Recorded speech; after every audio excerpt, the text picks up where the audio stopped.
Picture ప్రేక్షకులకు స్వాగతం. ఈ వారం రాశిఫలాలు పరిశీలిద్దాం. ఓం హ్రీంకారాసన గర్భితా నలసికాం సౌహక్లీం కళాభిప్రతీం సౌవర్ణాంబరధార్ణీం వరసుధా ధౌతాం త్రినేత్రోజ్వలాం వందే పుస్తకపాశమంకుశధరాం స్రగ్భూషితాముజ్వలాం త్వాం గౌరీం త్రిపురాం పరాత్ప్రగళాం శ్రీచక్ర సంచారిణీం. ఓం శ్రీ దుర్గామల్లేశ్వరాభ్యాం నమః. దశమహావిద్యా అధిష్టాన దేవతాభ్యో నమః. తారాదేవ్యై నమః. మహాకాళ్యై నమః. చిన్నమస్థాయై నమః.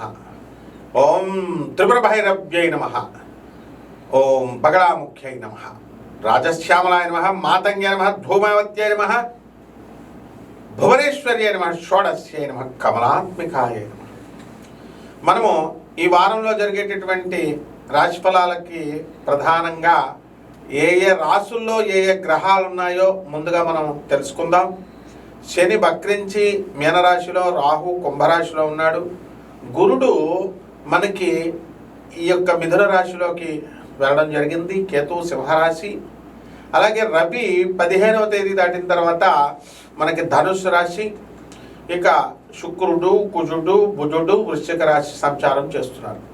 దీన్ని బట్టి మనము ద్వాదశ రాశుల వారికి ఒక్కొక్కళ్ళకి ఏ ఏ రాశి వారికి ఎలా జరుగుతుందో మనం ఈ వీడియోలో చూద్దాం.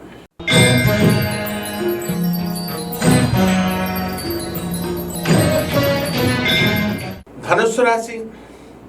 ఈ ధనుస్సు రాశి వారికి అందరికీ కూడా మీకు అనేకమైనటువంటి పనులు జరుగుతూ ఉంటాయి. అర్ధాష్టమ శనిగ్రహ ప్రభావం వక్రించి ఉండడం వల్ల కుటుంబంలో అనేకమైనటువంటి కలతలు రావడానికి అవకాశాలు ఉన్నాయి.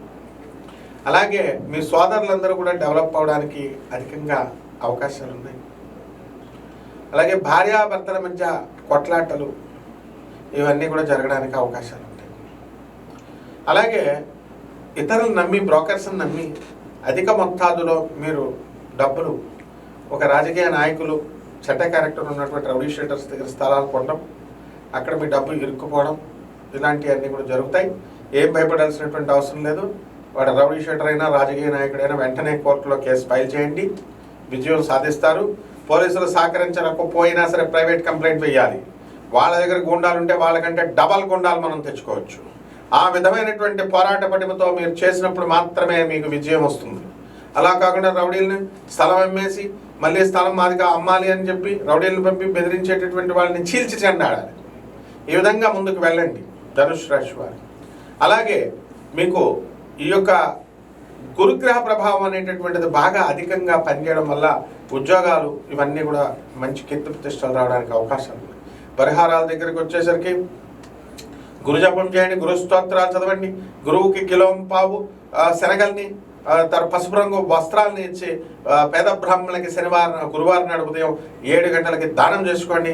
దశ మహావిద్యల్లో ఒకటైనటువంటి మహాకాళి అమ్మవారి యొక్క ఉపాసన, మంత్రానుష్ఠానం, జపం, హోమం చేసుకోవడం ద్వారా బ్రహ్మాండంగా ఉంటుంది. రావి చెట్టు చుట్టూ తిరుగుతూ ఓం రాహవే నమః అంటూ తిరగండి, బ్రహ్మాండంగా ఉంటుంది. శుభమస్తు.